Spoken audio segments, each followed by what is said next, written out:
Eva, I see that we have 26 participants that joined now. Perhaps we can start, yeah. Do you think it's okay? Okay, thanks. So hello, everyone. I think we will start now. We have increasing number of participants. So I want a good morning and good afternoon and maybe also good evening for some of you.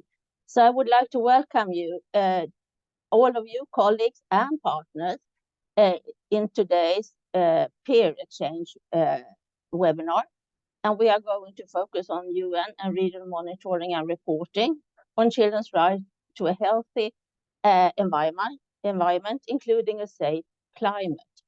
So my name is Eva Geidermark, and I am the co-chair of the Community of Practice for the Technical Working Group on Monitoring and Demanding Child Rights within Save the Children International. And we are one of the organizers of this webinar, together with CEDA Civil Society Program, which is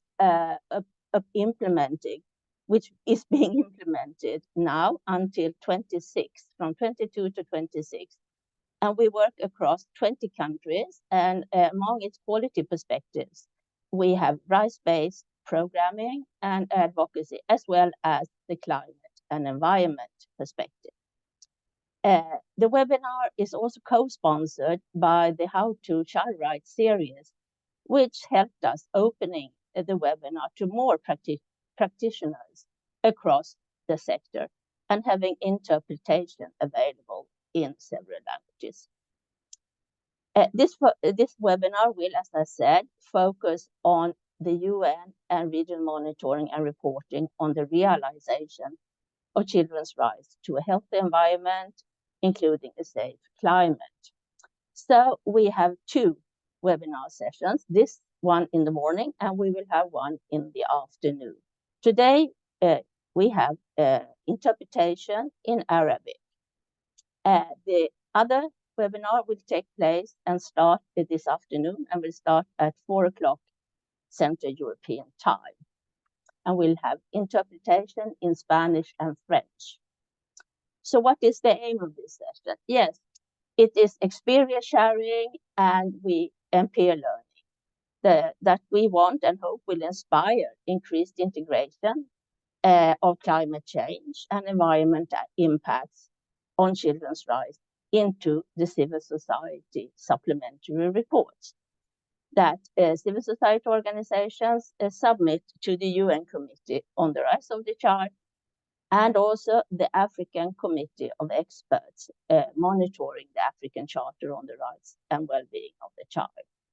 We will also, there are also examples of how submissions to the Universal Periodic Review could include climate aspects as well.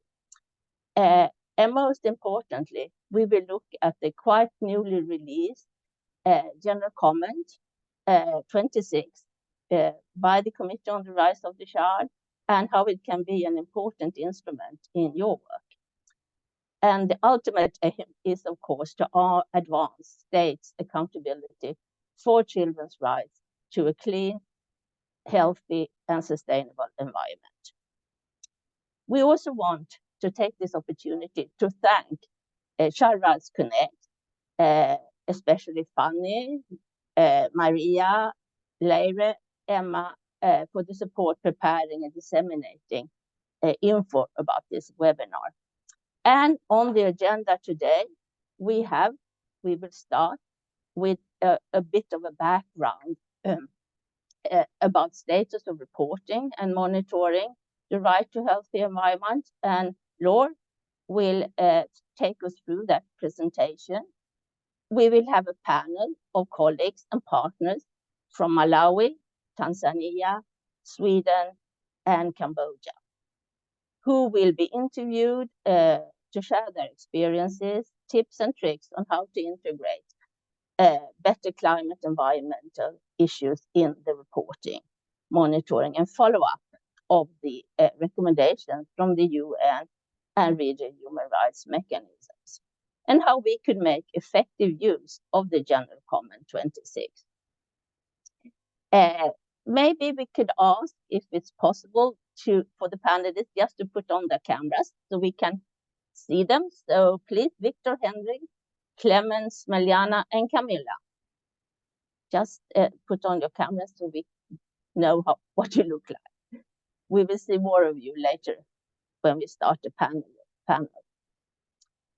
So we will then open the floor after the panel to all participants that will have an opportunity to ask questions and share their own tips and advice. And finally, we will invite Constanza Martinez from Save the Children Geneva office and also the co-chair of the Child Rights Connect working group on child rights and the environment to make some closing remarks and reflections on what we have heard during this webinar. But before I pass on the floor to Laure, who will give us background, we have some housekeeping rules that we would like to bring to your attention. As you see, the webinar is being recorded, and we will share the recording with all of you afterwards, together with all related documentation. And also, please be aware that we have the pleasure of having children and young people joining this webinar. So we will just remember ourselves to strive to speak as clear as possible and avoid abbreviations. We will treat everyone with respect, irrespective of age, sex, origin, or other grounds. June Liu, who is also joining us in this seminar and working for the How To series, she will be your focal person for safeguarding issues. So if in case you see anything or you feel uncomfortable or something, please contact her and we will type her email. We will type her email in the chat. So you are also free to ask questions as the seminar or the webinar unfolds, or for that we encourage you to use the questions and answer box. So please, when you have a question, make sure you briefly introduce yourself and write to whom the question is intended for. And I think that's all for me. So I will now give the floor to Laure to give us a background before we start the panel. Thank you. Thank you, Eva. Hi, everybody. I wanted to take you first to a Mentimeter, if it's okay, to see who's in the room. So we will, if you can see the code, if you can go to www.menti.com with this code 61588817. Those of you who see in the chat, there's also a link that you can take directly. Menti.com 61588817. We will ask you which country you are joining us from, which area that you feel most expertise in, so we know who's in the room, which competence we have in the room. And we will also ask you to see how much you have been engaged in reporting processes, etc., and other questions. So just so we know how much we will focus on what in the continuation of the webinar. I hope everybody's there and finding this. So the first question will appear to you when you have connected to Menti. And you will see, yeah, please add your country which you come from today.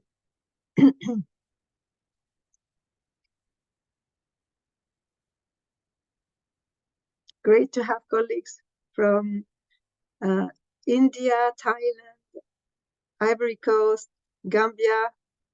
It's very, very diverse. South Korea, Tanzania, amazing. Thank you so much. Even Senegal. I'm really happy to have you all. So we're really delighted you're here.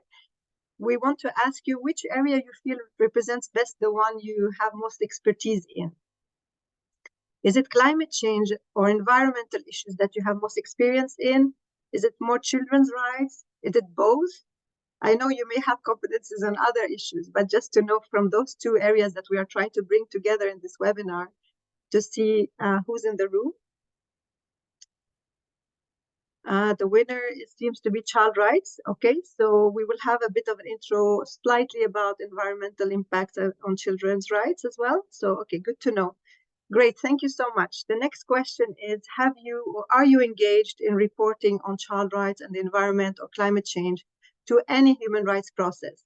So for example, if you're not involved at all, or yes, I'm involved with the African Committee on the Rights and Welfare of the Child reporting, or I'm reporting to the UPR on climate environment, or on the UN Committee, to the UN Committee on the Rights of the Child. There's not much experience doing that, so it's not surprising that most of you are clicking on not involved yet. So this will be an opportunity to open this big box and opportunities for more involvement, and we're very, very happy to have you here. So just in a scale of 10, how would you assess, so 1 to 10, how would you assess your level of understanding of civil society reporting on child rights to a healthy environment? Just so we know as well, because at the end of the webinar, we'll ask you again to see how much you've learned today. So if you, how much do you assess your level of understanding of this reporting on child rights and healthy environment, including climate change? Okay, I see we're more or less in the middle. Great, and let's see, please click this. So let's see as well, you can compare for yourself as well to assess yourself in the end to see how much you've learned today. So 1, I don't know much about the topic, and 10, I know all about the topic. Okay? And then this is the same question also will be asked in the end. How would you assess your level of understanding of UNCRC General Comment 26 on child rights and the environment with special focus on climate change and its role in reporting and monitoring of the rights of child rights and environment? So how much do you know about this General Comment 26 use and usefulness for this work? Okay, great. So this is more for yourself, but also for us to see how helpful this webinar will be. Okay, a 7. So many of you know about General Comment 26, which is wonderful. And let's deep dive, and maybe that's the area we will discuss hopefully a bit later. Okay, so since many of you are child rights experts, I will have to say a word a bit, although it's a lot of talk about this. Children are out and talking and calling for action on climate and the environment, asking for state to take responsibility and do something about it.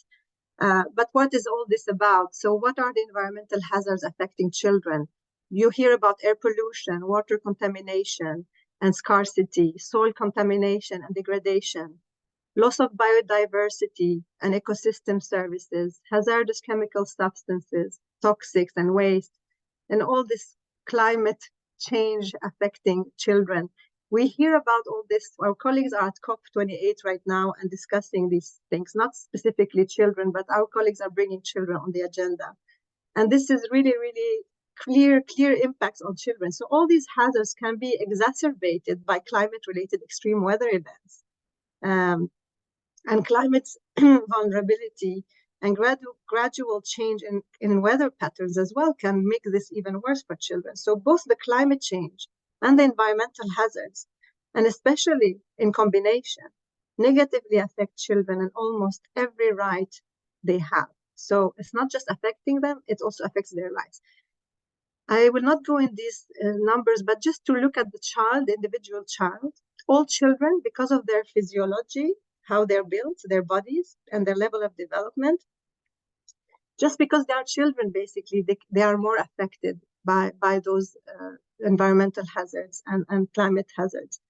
So in addition to that, you see on the right side that there is the other aspects that are individual contexts. Are they a girl, a boy? Are they living in an urban setting? Are they living, are they with disability? So there's many other aspects that also impact how the child itself will be having that hazard will have impact on the child, an individual child.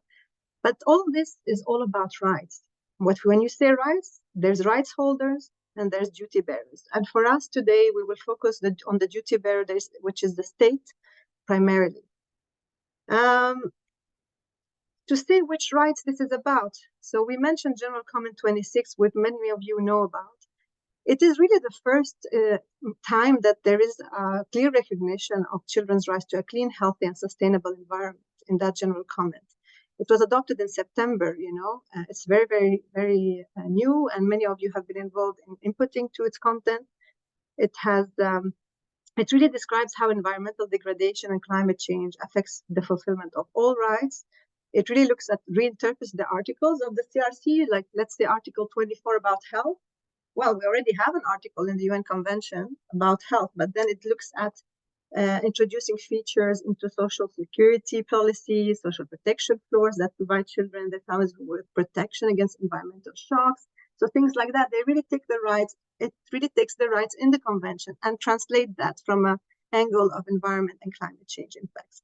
And it is really the benchmark, and that's why today's topic is about reporting. It's really the benchmark for states' action and inaction on children's right to a clean, healthy, and sustainable environment. It will be with that general comment that when states will meet the UN Committee on the Rights of the Child, they will be asked questions with regard to what is in this general comment. So that's where I want you to keep that in mind for the continuation of the meeting today.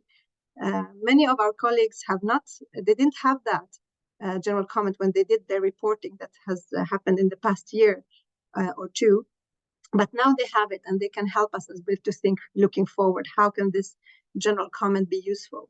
So as you see here, it's a lot of rights. This is all the content of the general comment. It also looks at the private sector, the companies, so the businesses, it looks at all rights in the convention. But there is a decision that just came up a couple of weeks ago, right? It's a recent decision in September, which says that this will be also part of what the states will need to report on. They have clusters of rights when they send information on how they're implementing the Convention on the Rights of the Child.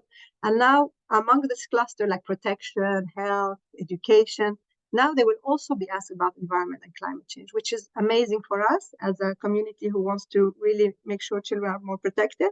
So keep that in mind, because if states have to report on it, it means we also.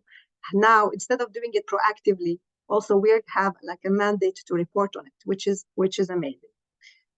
So for those of you, however, who are more climate environment colleagues and who are new to this reporting process, I see my slide is not interactive because I was supposed to introduce information gradually, but since I put all this on Mentimeter, it becomes all of you into your face. But just follow my explanation, perhaps. So there are monitoring and review processes that look at human rights, the UN and at regional level. Today, we will focus on the UN Convention on the Rights of the Child, which is monitored by a committee, which is the Committee on the Rights of the Child. We also will focus on the African Committee of Experts on the Rights and Welfare of the Child, which monitors implementation of the African Charter on the Rights and Welfare of the Child. And then we will also look at the Universal Periodic Review, which is something where states review states. So that's more public, whatever you send is visible to everybody, etc. So what's good to know, states report on a regular basis, every 5 years for the one, every 4.5 years to 5 years. In the African system, it's every 3 years, although it's not really happening every 3 years, but it's regular. So states have to show how are they implementing. And then we, as civil society and children, have an opportunity, and other stakeholders have opportunity to send complementary information. So this is, some of it call it parallel information. All this actually informs the review. So once we send information, there's a review, and that review informs what the states will get in terms of recommendations, which are called concluding observations or UPR recommendations, etc. So it's really important for you to understand that we have an opportunity. It's not the only way to influence states, of course. We do a lot of advocacy elsewhere, but the reporting process is an opportunity for us to come in to bring exactly what is happening. That is also maybe not every time the state will bring up. And maybe we also give the floor to children, like the opportunity for children to express themselves and say how they feel and what they see in that process. So, and I'm just mentioning these three. As Eva said, there's many more mechanisms, but we will not mention them today. So usually these are the steps. The state report, civil society can send report, complementary, then there is a review, by these bodies, the Committee on the Rights of the Child, the Human Rights Council, the African Committee on the Rights and Welfare of the Child. And then there's discussions with the opportunity to meet and discuss with civil society, and then a meeting with the state. And then you have these recommendations. So I will refer to this, these four steps, as my colleagues will be talking. We just tell you, thanks to Child Rights Connect, we have collected the latest reviews with all the states. So you will get this presentation. I will not go into that, but many of your countries have already reported. You yourself were maybe involved. With the Universal Periodic Review as well, we have a list here which we will share, because then you know what recommendations your state got. For the African Committee, we have also identified these countries have been going through reviews lately, and we only know about Burkina coming up for review in 2024, but probably you all know more than us, so please let us know if you know of other countries. And we also know that many of you and our colleagues who will speak today have mentioned climate environment in their complementary reports. We also know, beside the colleagues today, we also know Canada has been mentioning, and they looked at indigenous groups. In Zambia, they looked at copper mining. There's a lot of, not a lot, but a few experiences still, and it's increasing. And that's the great thing about it, that we're all helping each other to know how best to cover these things. And sometimes it's brought up, sometimes it's not. It's not like it's brought up everywhere, because not every country is equally affected. But it gives you an idea, and it gives you an inspiration to bring it up. And then we also, there is CIEL. I just want to mention CIEL, which is an organization that looks regularly at what UN mechanisms have delivered in terms of recommendations to state, what they are about. This data is a bit old, but I give you here on the slide the link to their website where they have more updated information on what comes out. Then, now that's a bit of planning for next year, right? Next year. So we have this also a list of countries coming up for reporting. So those of you who listen today can bring up climate change and environmental issues in upcoming reporting. We will share with you these slides and these tools that have been used by colleagues as well for the reporting process.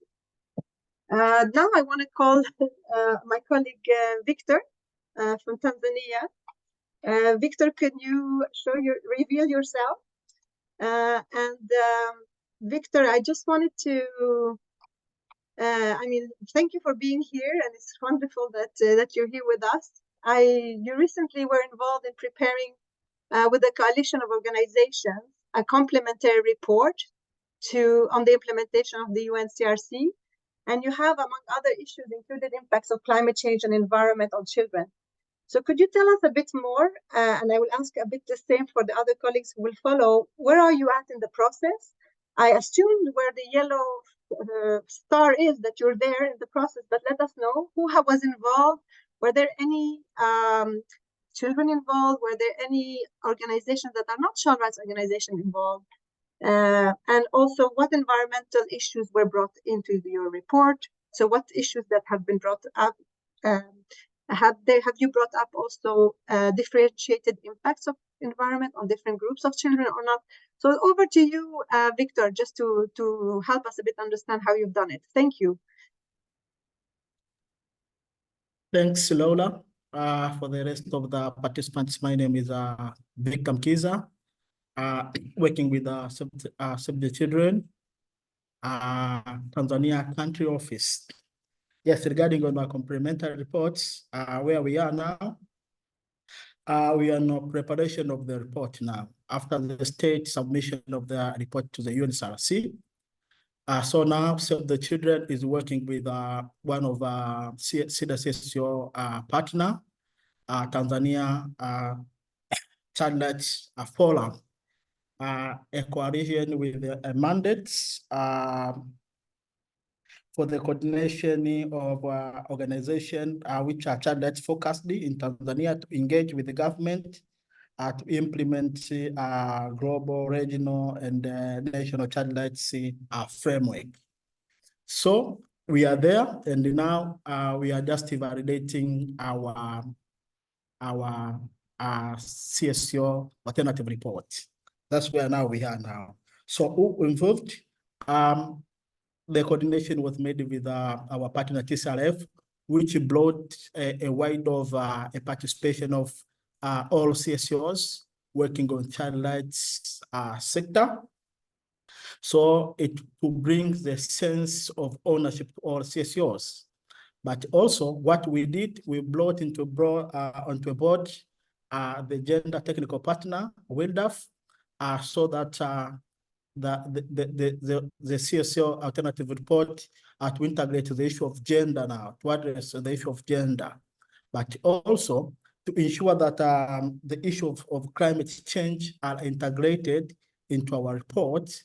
Our technical partner, Forum CC, the climate change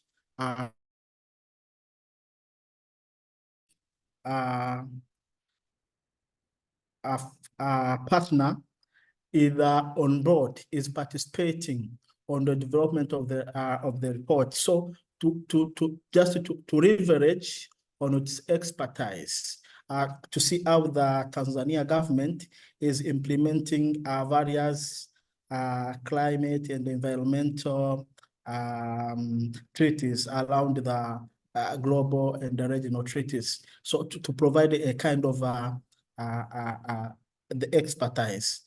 So is where now we brought all CSOs working on child sector. We brought a gender technical partner. Sorry, and sorry, yes, do you hear me? Interrupt you. We hear you very well, but we don't see you. Could you put on your camera, please?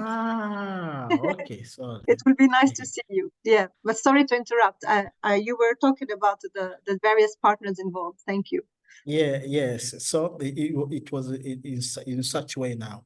But you asked me if we involve the children. Yes, at Tanzania Country Office and various projects, same to CSO, we are just working with Tanzania Union Council, established a platform from the grassroots to the national level, which will bring representatives of children's.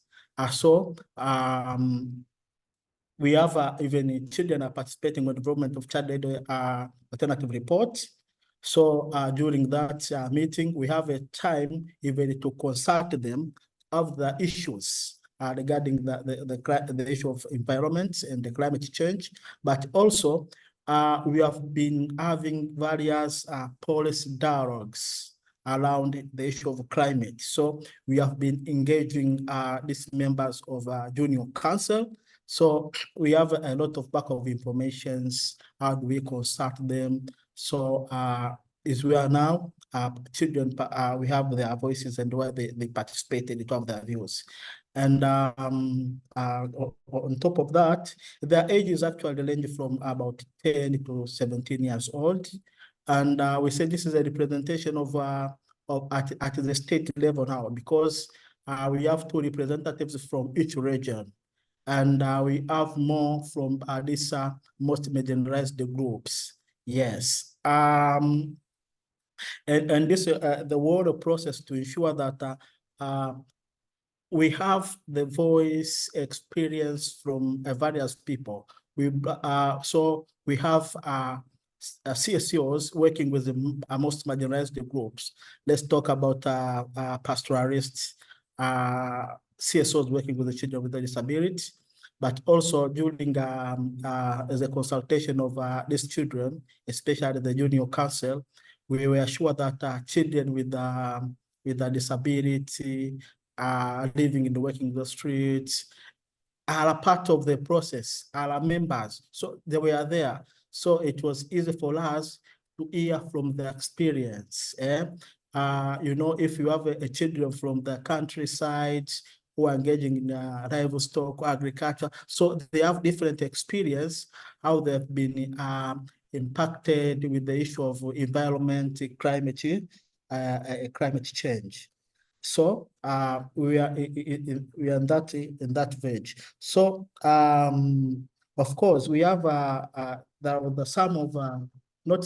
have environmental issues actually so far which have been identified from this crossover consultation from children and CSOs. So there's the issue of climate change and environmental financing. Actually, it was insisted by the CSOs and the children that Tanzania should continue. We would like to see Tanzania increasing the budget along conservation of environment, on the issue of so now we are already experiencing the impact now. Disasters are there. How the government do finance, to invest, to allocate budget on that.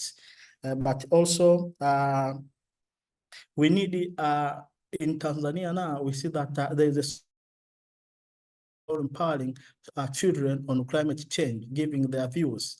We want the decisions made regarding environment and the climate change, children to be on top, because they are living on that future. So we cannot decide on them. So we want to see more children being engaged along the discussion on environment and the climate change. But also we need Tanzania to report periodical regarding the issue of climate change and the protection of child rights on various committees, yes, or mechanism. But also we want there is the issue of civic space now that Tanzania have a lot of projects which are actually related on the impact of environment. So, but the space actually is shrinking. Those environmental activists who are trying to challenge on those projects, they found intimidated, and some of detained. So we need those repressive laws to be eradicated, so to bring a wider discussions. Yes, so you find some of projects are ongoing, but it's kind of very difficult to challenge because the civic space actually is not enabling on that discussions. Victor, yes. I'm sorry to interrupt you. I need to interrupt you. Just thank you so much for giving us this background and these details. And I'm sure we will learn more as we go, because I want to give the floor to our colleagues from Malawi, and then maybe you can come back on things that maybe you want to react to what they say, and then you can complement with other story about that I interrupted you. I want to talk to the colleagues in Malawi. I hope you're on the call. Thank you, Victor.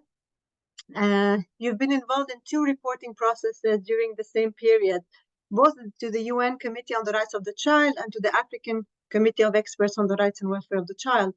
And you have just come back from a session with the African Committee of Experts on the Rights and Welfare of the Child. Henry, if you can just put your video on and your mic. I would like to see if you're here, just to make sure you're here. Henry, you represent the Child Rights Coalition in Malawi. Do you see Henry? Because I don't see Henry. Yes? No. No?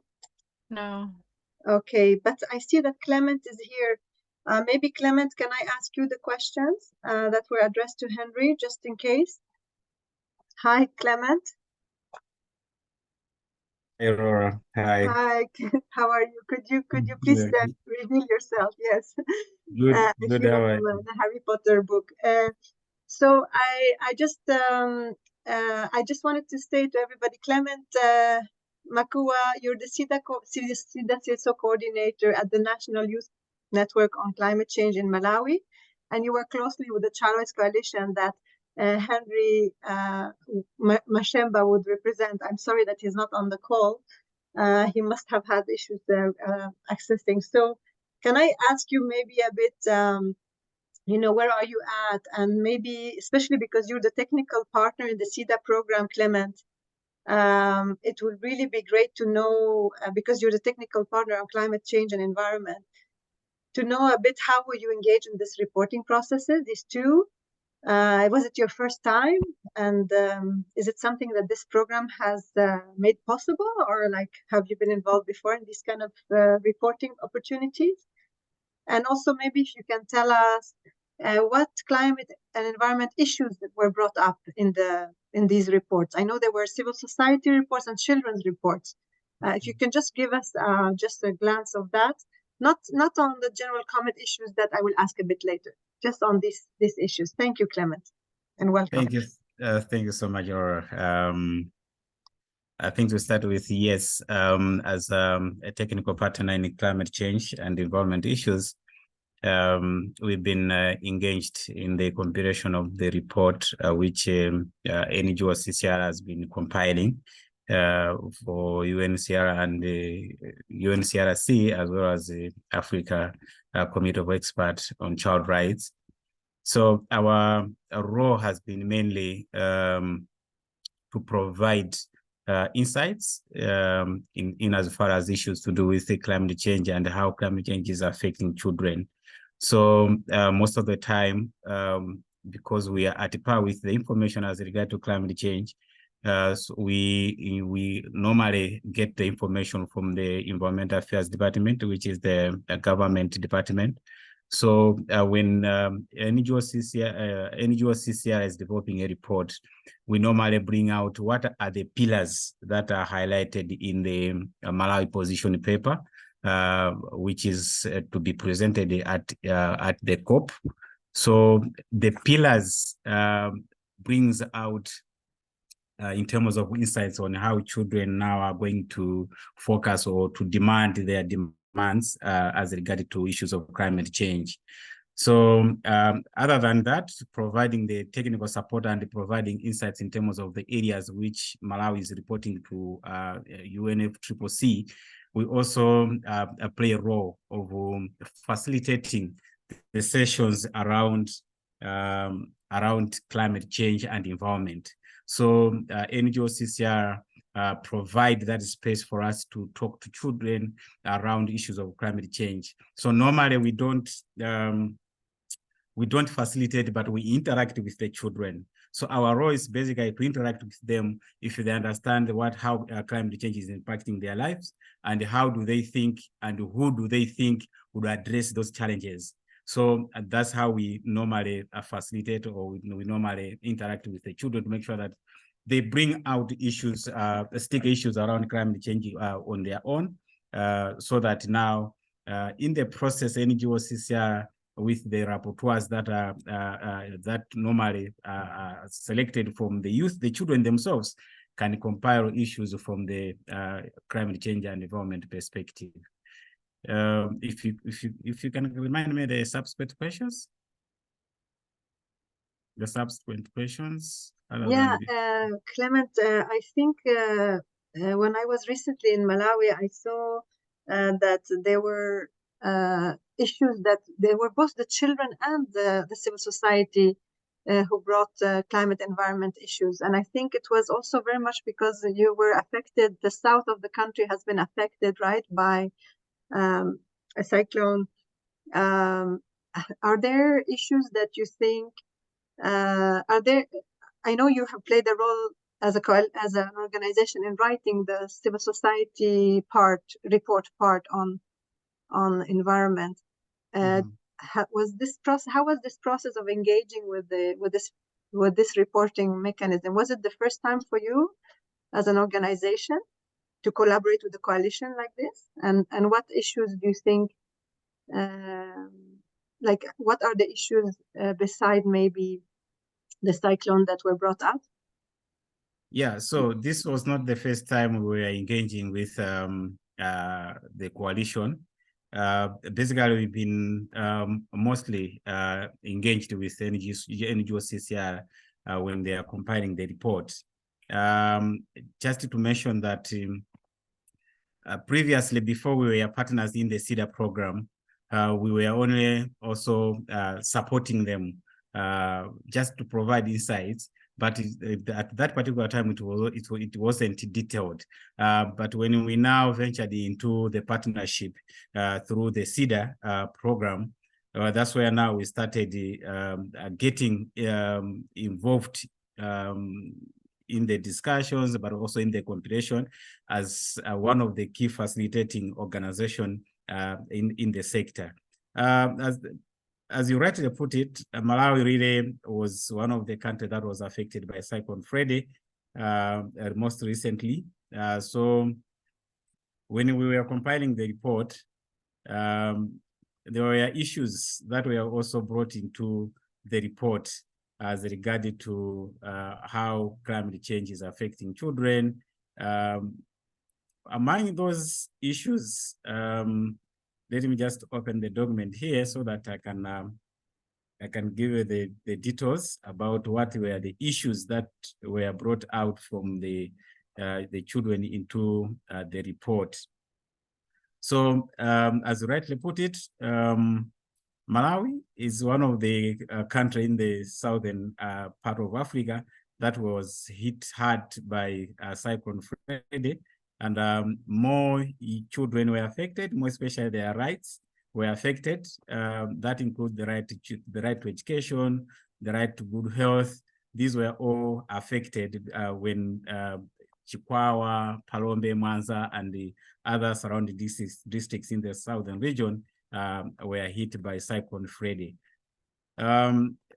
One of the key issues that came out was about issues to do with gender. The gender in the context that children felt that they were not being recognized well in as far as issues to do with gender disparity is concerned within the camps. So that was also raised when the children were compiling their report.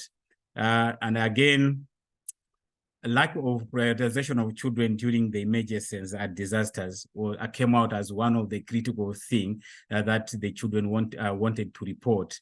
And just to quote one James, aged 13, and he said, I am in primary school and in standard 5. In our district, we experience disasters like floods each and every year. Floods force us from going to school as classrooms and learning materials get damaged or destroyed. There are no bridges, and we are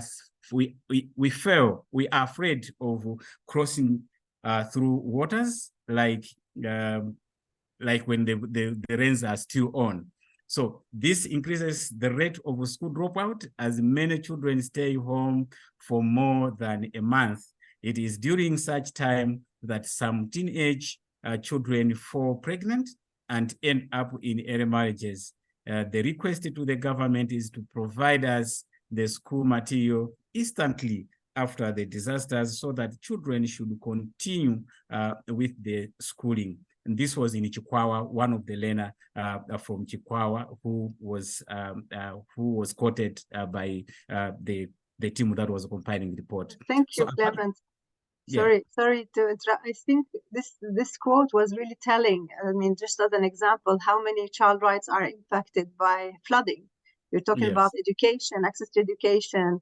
You're talking about the risk of child marriage, child protection issues. So there's so many rights that can be impacted in relation to climate environmental impact. And I'm sorry to interrupt you now, Clement. I need to move on to the next speaker. Thank you so much for the insights you gave us. I'm sure the participants are noting what issues can be brought up. Smiljana, perhaps I can ask you to put on your camera. Smiljana Frick from the Child Rights Coalition in Cambodia. You recently prepared, the coalition prepared a stakeholder submission to the Universal Periodic Review process, and you made references to environmental impacts on children. Please tell us a bit more on how you went about it. Yes, thank you so much, Smiljana. Yes, so thank you, Laure, for inviting us, and thank you everyone from Save the Children for organizing this workshop. I hope you can hear me well. So first, just a quick intro. So my name is Smiljana Orjana Frick here in Cambodia, and I'm an external staff member, not a staff member, I'm an external consultant to the coalition. I have supported the UPR engagement of the coalition in the in this cycle. So I just wanted to say that we got the invitation to the webinar on a short notice, and all of my colleagues from the Secretariat were busy with other tasks. This is why I'm talking today. Okay, so yes, so the questions are where are we in the process and who was involved and what was the child engagement in the whole so far. So we have just finalized and submitted the joint report for the 4th review of the Cambodia in the UPR. And so we worked on this submission this year, and we worked in parallel to the coalition's engagement in the development of the General Comment 26. So we can build on the results from this other process as well in the engagement in the UPR. And so CRC Cambodia, this is a coalition of some 60 organizations. Some are international, some are national, some are very local. And all of the organizations were involved in the process in different ways. So the Secretariat led the process of the assessment of the previously received recommendations and drafting of the report. But as said, so members were involved, and on different issues, different members. So members who are more engaged in the environmental work or children's rights and environment were more involved in the part related to this topic. Children and young people were involved as well. CRC Cambodia is also coordinating 3 national child and youth-led networks. And so representatives from these networks were also involved in the process of the assessment and drafting of the report, in the sense that their priorities were included as well among the priorities that we raised in the report. So both members and children and youth were involved in different ways, for example, through consultations, focus groups. And as said, the coalition has facilitated children's consultations for the development of the general comment, and then we also use the results of this process to inform the UPR report. Yes, so boys and girls and children of different backgrounds were involved as well in the process. So the next question would be what environmental issues have we included or prioritized? So I need to a little bit explain for those who are not familiar with the UPR. So we always need to refer to the recommendations previously received in the report that we are submitting for the review. And so there was only one recommendation received 2018-19 by Cambodia from Fiji, related to children's right to a healthy, sustainable environment. And this is a really good recommendation, very comprehensive. And it's not only about children, it's about other groups vulnerable to climate change, for example, persons with disabilities. And it also, besides, so it says something like that, all environmental climate change action policies programs should be child sensitive as well. And besides recognizing vulnerabilities children have, it also says that children views should be taken into account when the policies, programs, and so on are developed and implemented. And I say it's important because it's comprehensive, and it's also important. This is the only recommendation that Cambodia received in the UPR that is about children's civil and political, that is participation rights. And so this is what we used as a basis for our assessment. And then in the report we highlighted. So one of the learnings was that Cambodia doesn't recognize children's rights to a healthy and sustainable environment by law, and so we suggested this, and we also referred to the General Comment 26 for this, because we wanted to highlight not only so-called substantive issues of this right, but also procedural, especially, yes, child participation in the development of policies and action, and then also the right to information for children to be informed about what are the issues, but also what's the action proposed by the decision maker and others involved, and so on.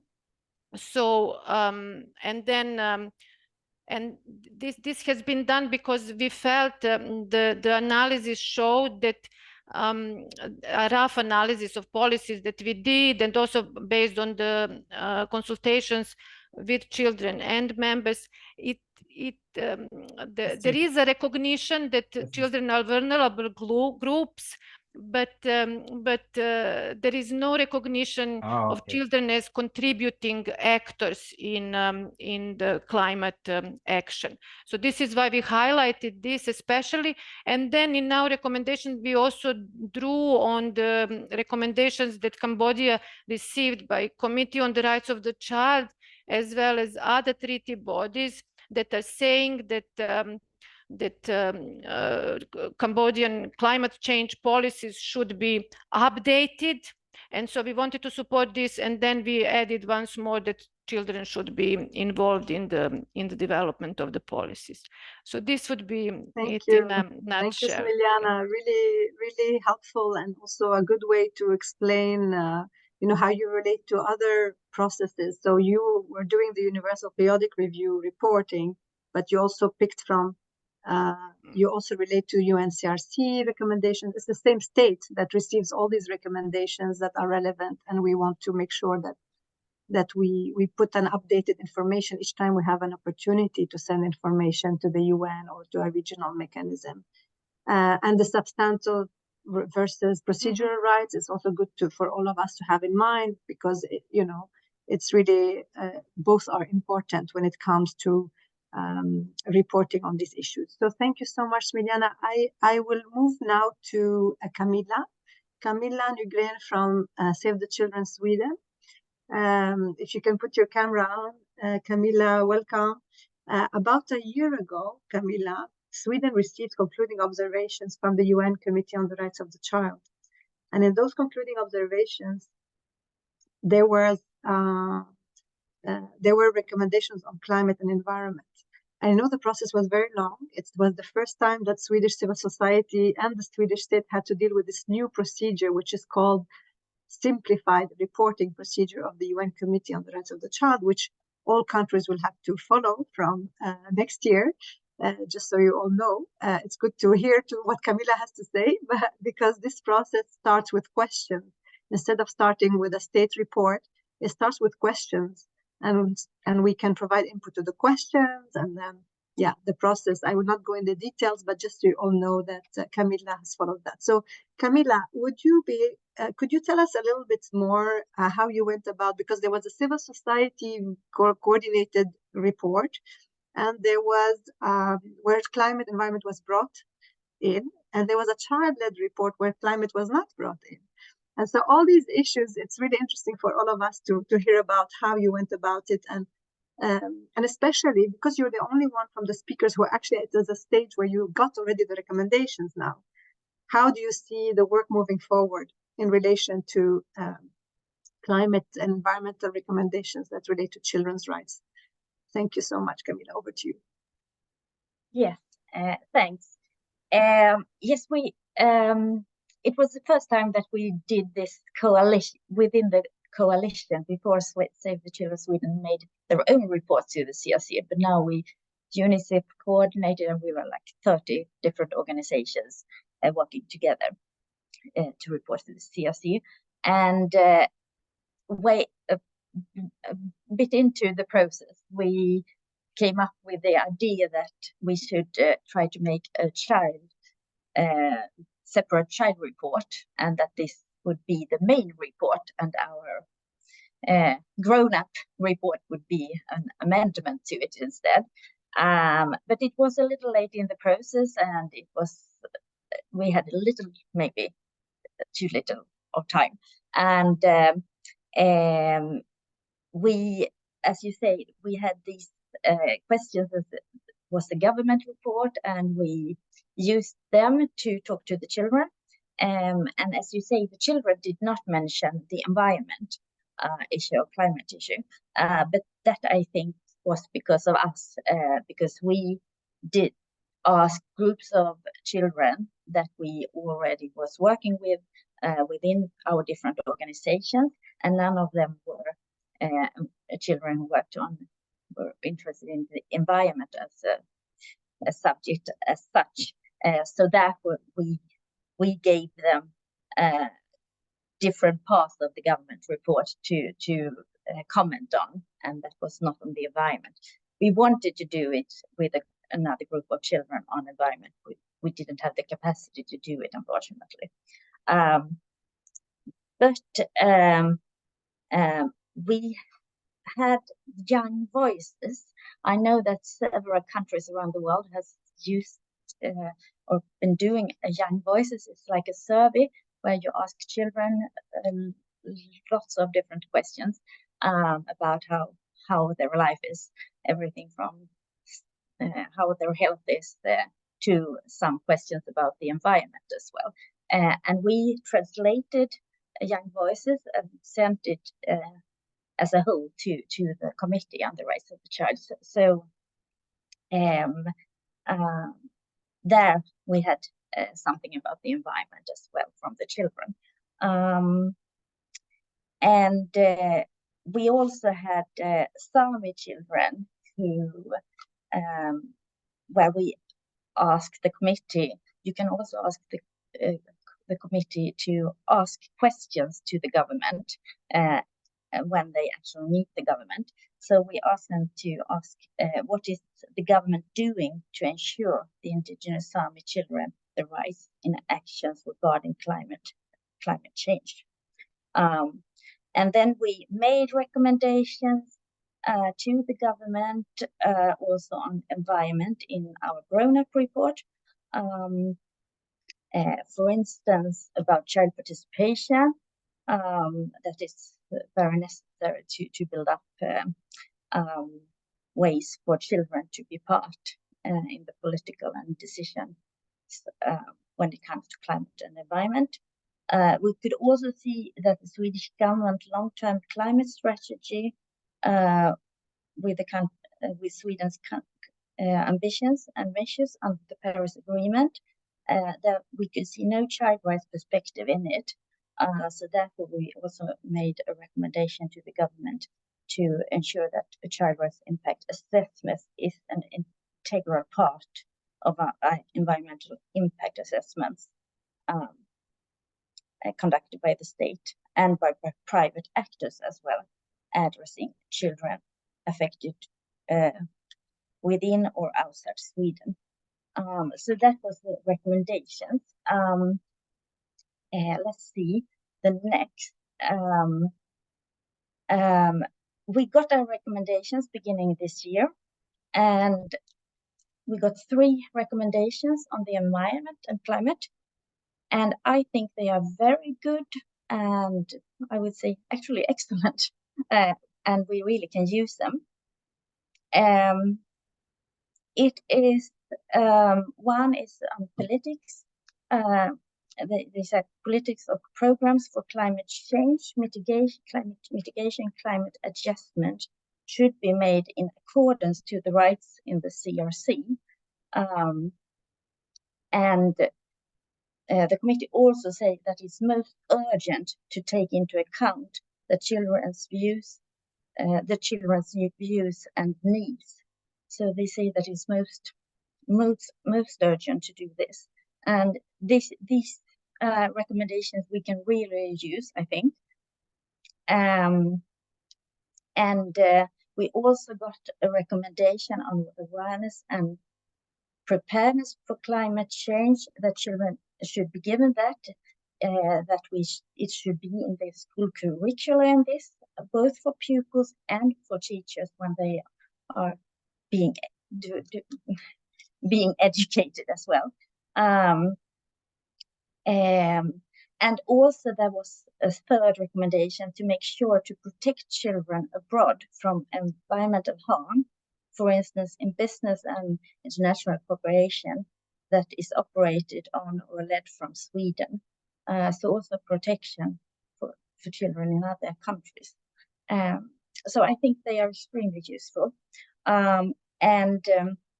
We are thinking of how we are thinking of using them. We will definitely in our advocacy lift the needs of child rights assessments, both in decisions and also non-decisions we've been talking about.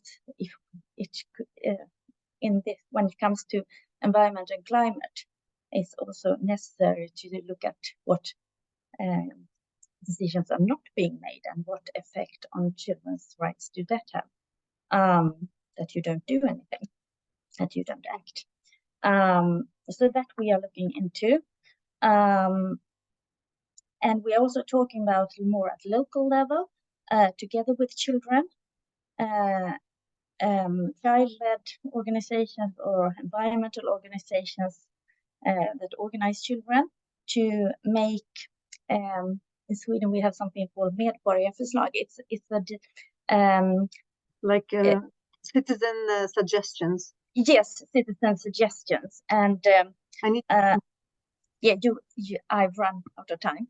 I'm sorry. No, I'm really sorry. I just see it's, I think it's, I'm sure many agree that it's very, very important that we hear also how you've taken forward these recommendations. And maybe I can just, sorry, Camilla, that I interrupted you. I just was thinking maybe since we're talking about follow-up, I want to bring the question to all the panelists, starting with you.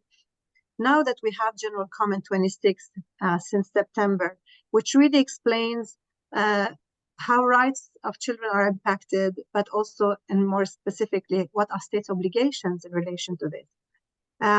Could you, as you just say a bit, could you say a bit word how you see the General Comment content helping you in future reporting opportunities? I see UPR is coming up soon for Sweden. I see you also doing follow-up to existing recommendations. How do you think about its use? And I would like to ask the same question to our colleagues from Tanzania, Malawi, Cambodia, and just to see if you want to add anything. You don't have to all speak on this, but just I wanted to start with Camilla. Thank you. Well, I think it's fantastic to have it, and also that it will be one part of as you said before, Laura, of the headlines or what you are supposed to comment on in your report. So that will make you highlight it and put more. So that is good, but also the general comment, as you should look at all different articles in the convention in the perspective from an environmental and climate perspective as well. I think it will be very useful and to educate about it, I think, as well in your own country, that it exists and how you should use it and understand it. And as I normally say about the recommendations that we get, and I think it's the same also with the general comment, that then you have the UN system behind you. You have the Committee on the Rights of the Child, or if there is other committees we are talking about. So when you have these recommendations, you can go to your government or your local movement, and you don't have to be expert yourself. You can put it in many different people's hands to make sure raise your voice. So I think the general comment to make people aware of it and understand it, because it's very clear things in it. So yeah. Thank you, Camilla. Thank you. I would like to ask if anybody else from the panel would like to react on how will General Comment 26 inform your work in monitoring advocacy in future reporting? Yes, Miliana, please go ahead. And just before you take the floor, Miliana, I just want to remind all participants to also, if you have any reflections on this, please type in the chat or raise your hand, because we will open also just after to you as well, if you have any reflections on the use of the general comment and reporting, or if you have any questions to the panelists. We asked you to put the questions in the Q&A so we can collect more questions, because we won't have enough time to go through everything, and we can get back to answers after the webinar. So if you have questions, type them in the Q&A, and if we have time, also we give you the floor to raise them orally. Over to you, Smiliana. Thank you. Quickly, I wanted to inform about the discussion that we have already started in the frame of the coalition. And so there is a lot of agreement and interest in the coalition, first of all, to learn more about the general comment. So as we started discussing the general comment and then also the UPR, but also CRC reporting, we learned quickly that there are many organizations working on some specific aspect of this right to, of this children's right to a healthy environment. And it's also oftentimes that these organizations do not understand that they are contributing as well through this work, that this is also part of this right. And so this is one of the things that we want to continue discussing and learning based on the general comment. And then we have also, we already translated the child-friendly version and you know, like this accompanying document, so that we can continue raising awareness and involving children in this work as well. And as we heard, UNICEF Cambodia is going to translate the official version, so this is going to be useful for our work as well. And just wanted to say, as you said, and Camilla as well, I agree very much.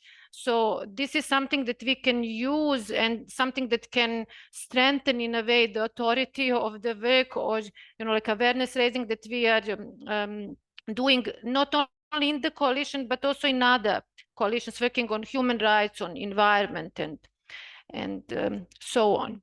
So, thank you, Smiliana. yes, so. I just wonder if there's anyone else from the panel who would like to come in. Yeah, Victor? Yes. Yes, Laura. Actually, the general comment 26, it gives us now the clear information on how we could hold the state accountable relating on environment and child rights. So it's just useful for us. And for us now, Tanzania country office, and we have already having a discussion with our CSO partner, Tanzania Child Rights Forum, and technical partner on climate change. So how now, first it's just to build a capacity building for our CSOs, child rights focused, and those working on environment and the climate change to be aware on that. So how do we also elasticate this capacity or awareness to duty bearers, especially government officials, even them to be on board? You know, in a certain meeting, previous have a discussion to one of the ministry officials. Actually, she was not aware on general comment 26. Now you may see the gap even to the duty bearers who are responsible. So now just to bring a capacity building on them. So as a tool now, we use it on different advocates, dialogue. So now for us, it's just useful now for the coming reports, and also as long as after receiving recommendations, I know we are going to have the implementation framework actually, and also is where now we may integrate various initiatives or activity regarding the government on implementation of General 2060. Yes, so for us, actually, it's just nice for us. Yeah. Thank you so much, Victor. So it's good to highlight the role that the government should be aware of it, because us being aware of it alone, it will not be helpful. And that's really important, as well as what you also, Camilla and Smiliana, have raised. I'm sorry I don't give justice to everything you've mentioned today, but you also raised the importance of capacity strengthening, awareness raising across the society and the sectors. And I don't see any more hands at the stage, and please react if I'm missing something. I want to open the floor for questions and answers. to our panelists, to anything that was said today, but also if you want to share. Maybe you're already engaged in this work and you want to share. So please feel free to do that. The floor is yours. Please raise your hand if you want to speak. Also, Laura, we have a question in the Q&A box. The Q&A. Okay, thank you, Maria. I see it. What are the entry points for a research organization to contribute to UN and regional organizations reporting on children's right to a healthy environment? Thank you, Stenia Fabrika from One Ocean Hub. Great to have you here. Colleagues, panelists, would you like to react to this question to start with, and while our other colleagues are thinking of other questions? So what entry points for a research organization to contribute to UN and regional organizations reporting? How do you see these research organizations helping you?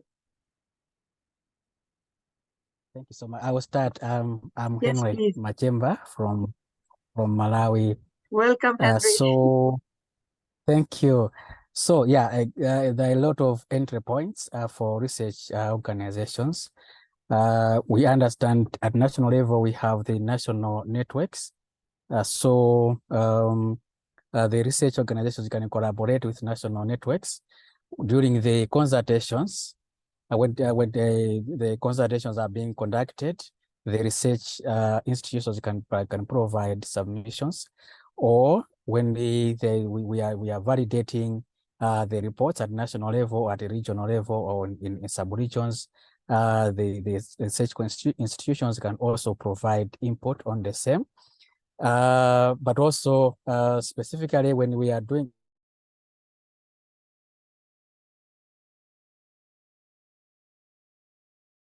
we lost Henry, unfortunately. Henry, dealing with children or supporting we children lost you just a few seconds. We lost you, Henry. Can you repeat the last sentence? Oh, thank you. Okay, can you hear me now? Yes. Okay, thank you. I was saying there are a number of entry points during the consultations. They can provide evidence or submissions during validation of the reports at national or sub-regions. During when we are supporting children to document their own reports, they also can come in to support. But also in the context of Malawi, where each chapter in the treaty instruments, for example, the UNCRC and the African Charter, is allocated to a team of experts from different member organizations. So in that case, the research organization, whether maybe they're interested in climate change, whether they're interested in alternative care and the like, they can join, they can assign team.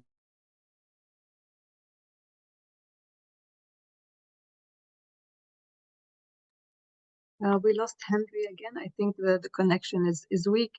But I hope, Senya, that you feel that you got some tips. We're happy to provide more ideas.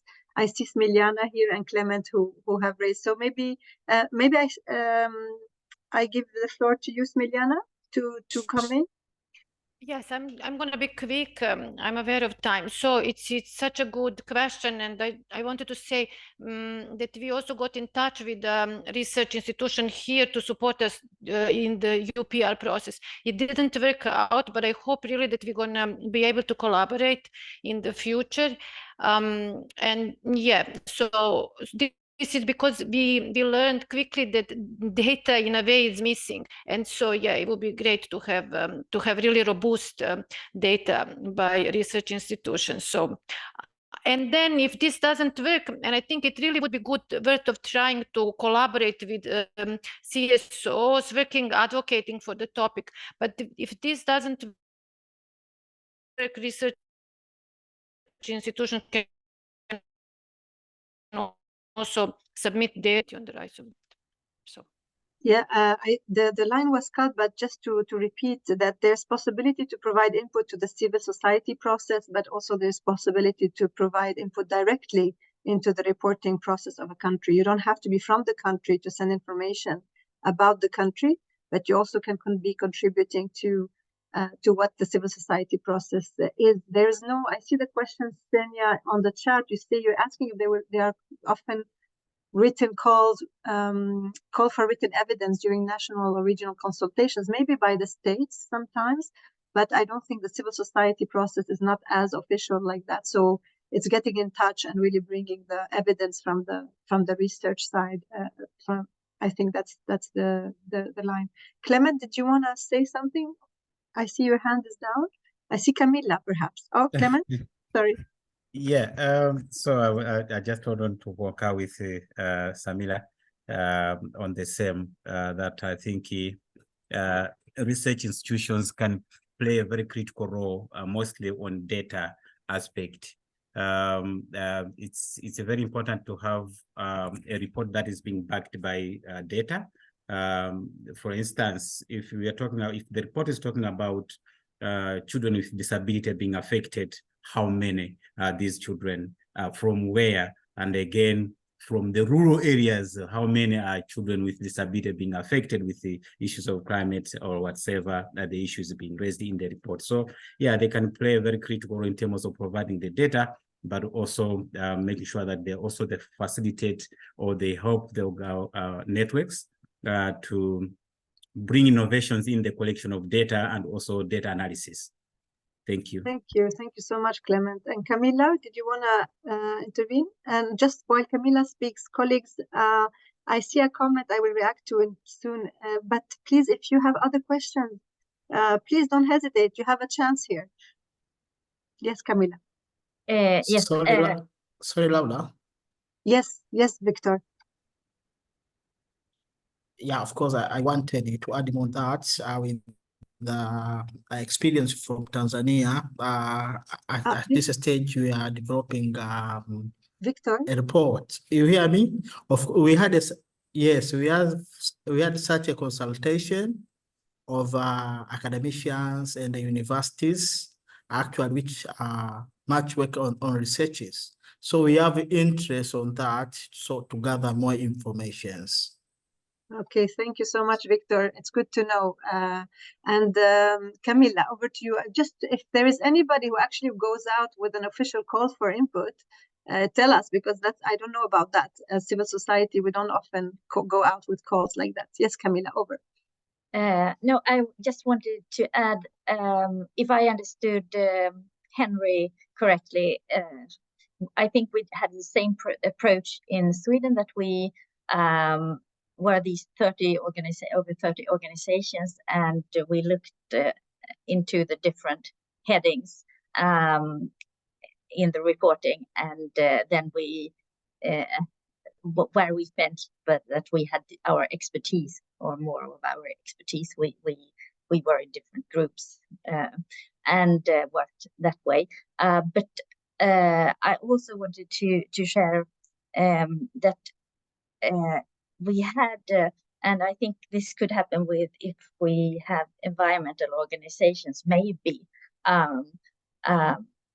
working on the reporting, if that organization is not a child or youth-led, and it's then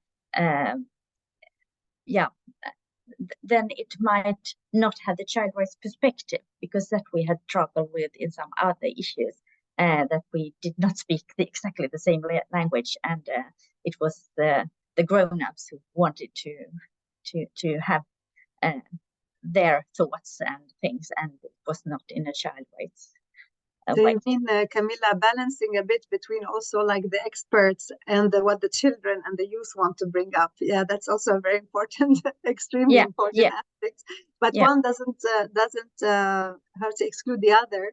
No. I think what is interesting to highlight here is the importance of collaborating on a regular basis, and not just when there's a reporting opportunity coming in, like we have in the CEDA program. We have like 5 years programs where we have partners from different specialities. Victor mentioned the gender network earlier. We have Wilda from Tanzania. We have Clement, who represents a climate expert organization in Malawi. So having those contacts with youth organizations, we will hear later today from Denmark that they have reached out to youth who are climate active in the climate arena, etc. So I think having that on a regular basis will help us when it comes to, when somebody asks us, can you send info, or like there's an opportunity to send info, what's actually happening in the country from different perspective, from the academic children and all that, then we're ready. And we speak the same language, more or less, at least we can, yeah. I see the time is running. So what we want to thank our panelists and thank you all for the questions. I also see Dominique Ramirez from Thailand, who wrote a really nice message saying that it's new for them with the reporting, but they have been working on General Comment 26 launch and they learned from this webinar. And thank you for that, Dominique, for the feedback. And we really hope to do something similar for Asia in particular, because our colleagues from Asia were busy this week.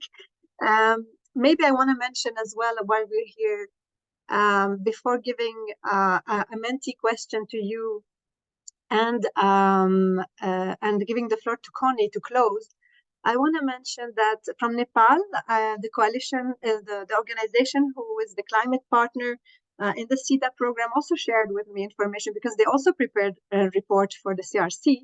And it's very similar to what have been said today. And I think there's opportunities to really document more and share this information more between ourselves, maybe tips and tricks more, because we didn't have, I mean, we're still new for many of us, and now General Comment came. So perhaps in the future, we could have a bit more sharing across also countries, regions, and languages.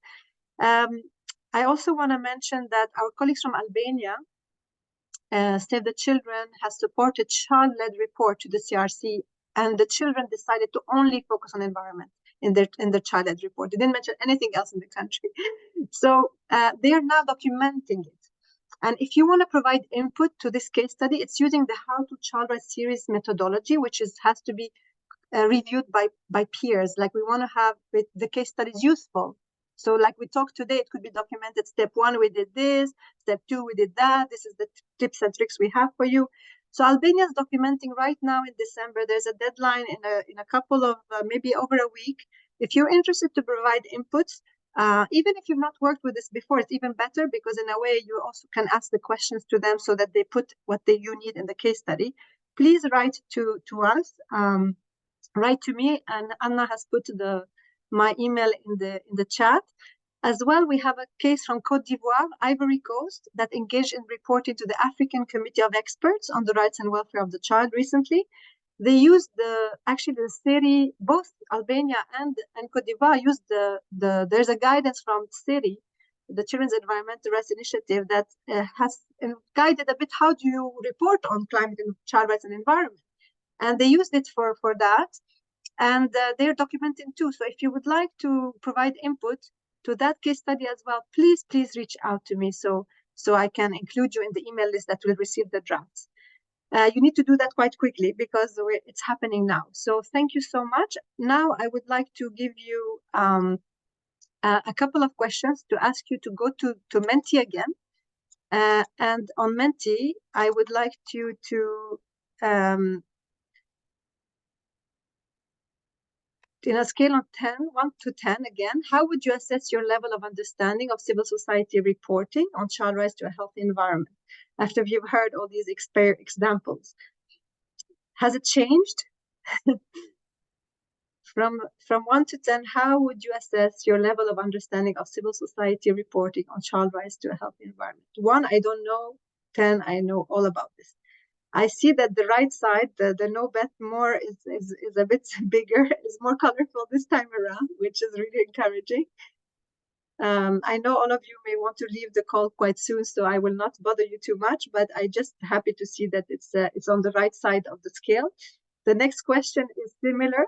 Your level of understanding of UNCRC General Comment 26 and its role in reporting and monitoring of child rights and environment. We didn't talk so much in detail about it, but at least you would have got an idea about its relevance, so you would be curious about looking at it.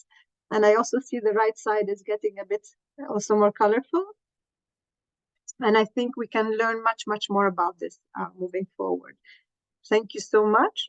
And the last question is, what areas on child rights and the environment or climate would you like to learn more about in 2024? In peer exchanges, in case studies, what would you like to learn more about in this area of child rights and the environment or climate?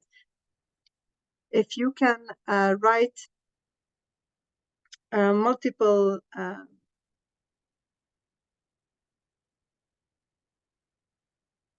I think it should show what you've written, but I can't see. Can you put things? If not, put it in the chat box if it's not working, because I don't see what you're writing if you're writing anything. Because whatever you write here, you will be able to. We will be able to include in the plans for 2024 as well in terms of period. Does anybody see anything? Is it just me? No, I don't. You don't see. Okay. Please type in the chat box if you can think of any area you would like to deep dive in a bit more in relation to general comment, in relation to reporting, etc. Thank you so much. So what I will do now is give the Laura, floor we have to. one hand raised if we still have time to stay on for those that have. I think we should just give Okay. the. I'm sorry, we can't, but we can give Okay. the floor to Connie. For those who can stay just a couple of minutes for Connie to close. Can you hear me? Yes, thank you, Connie. And sorry for being insisting on this Menti. Thank you. So let me just, I have this task of summarizing what was discussed. It was very rich.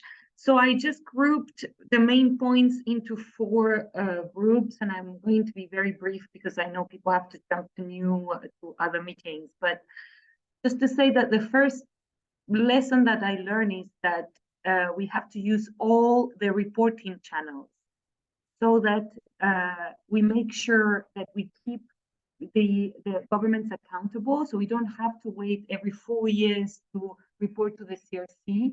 We can do the UPRs, and those each reporting mechanisms had different aspects. For example, Cambodia was mentioning that Fiji sent a recommendation because the UPR has this specificity that other countries give recommendations to the country reporting, which is a lesson for the Geneva office also to do advocacy into other countries, not only the ones reporting, so the right questions that are answered, and then countries have to respond to those recommendations. Not only we have to use all the human rights reporting at the global level, but also the regionals are very relevant and specific and important. So this is not more work, because once you do one report, you can channel that knowledge and maximize the impact of your work using all the other mechanisms. And there are always partners that can help you enter the different channels. The other very important thing is that reporting is the ultimate mechanism for making governments accountable. But you can, once you do that work, you can also channel that information and all this work investment you put into other mechanisms, like the COPs and the SDGs. I really liked the example by Victor that he's also looking at the positions of the government that go to the COP. So once you have this information of what you want governments to do, you can channel it into many different processes. So it's not just like human rights reporting, just making it really known into other areas of work, and then making sure you keep the pressure, you follow up on the recommendations that you see from those reporting mechanisms. For that, there needs to be building some capacity. Even Sweden, a developed country here, said that sometimes we don't have capacity. So there is a good investment in raising that capacity that then you can channel into different processes. So that's the accountability part of the and reporting bit.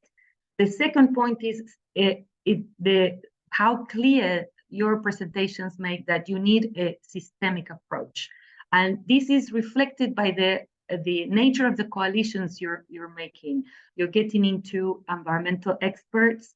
You reach out to child rights experts, and Sweden mentioned it again. And some of you is like how child rights experts don't necessarily know about environment. So we need to really make sure that we involve all the different expertise in our coalitions and making those coalitions permanent. Laura said, keep the collaboration going. So these platforms also, I think it was mentioned by Tanzania, that you create and you make them sustainable, are very useful to ensure that you keep on feeding the system, you keep on raising awareness, and you keep on the pressure and the advocacy work in the different areas. Also, not only different expertise, but also scales. The different parts of the country suffer from the specific socioeconomic and environmental issues. So you need to involve all the different, and that was also described by some of the presenters really well, rural areas. Disability in rural areas is not the same as disability in cities. So the coalitions really need to try to cover all the different aspects of climate, environment, and child rights, and including that came later in the discussion, research institutions to keep the data up to date. So your asks to governments are actually based on reality. You're not asking policies that don't make any sense in the country you're working. Third point is use the general comment. So everybody said, you know, we need to raise awareness. I really liked also someone said, you don't have to be an expert. The general comment is like a recipe of what are the different policies you need to ask your government to do. And it was very interesting to see the different issues covered in the reports. They're all in the general comment: the financing on environmental issues, policies for disaster risk reduction, focusing on schools, making school resilient, teaching the teachers about environment, all that, protecting environmental rights defenders, child participation, extrajudicial obligations. Everything is covered in the general comment. So we should feel really comfortable in going and picking up the wording and the text and the hooks that this general comment is giving us to make the reportings, and also crafting our asks, and also obviously making governments, who are ultimately accountable for implementing these, making governments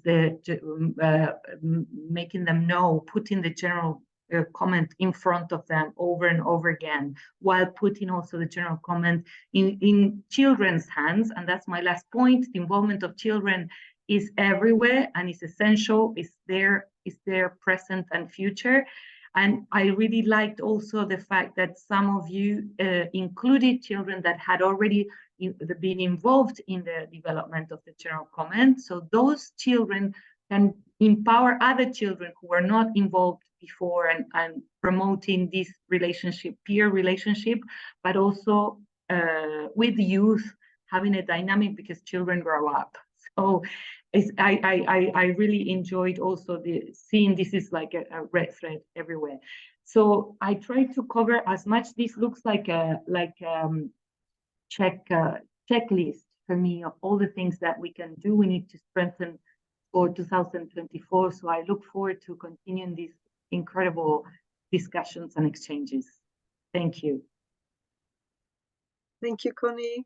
Now Eva is just saying a word to close. Thank you so much, Connie. You covered it all, and we're already over time. So I think just Eva will. Yeah, I will just be very yes, brief. thank you. Yeah, you hear me. And thank you all. Yeah, so I just want to thank, of course, Constanza, for this very useful and comprehensive summary. And as you said yourself, it's really sort of a checklist. So thank you for that. I will also thank all the panelists for their very inspirational and interesting experiences that you have shared with us. And of course, this is just the start of a continuous discussion. We are just in the beginning of learning more about climate and how it affects the rights of the child. So I just want to close by saying I wish you all success in your continued work for the rights of the child to a healthy environment, including, of course, a safe climate. And we are looking forward to seeing you in other fora, and we will keep in touch. So thank you very much.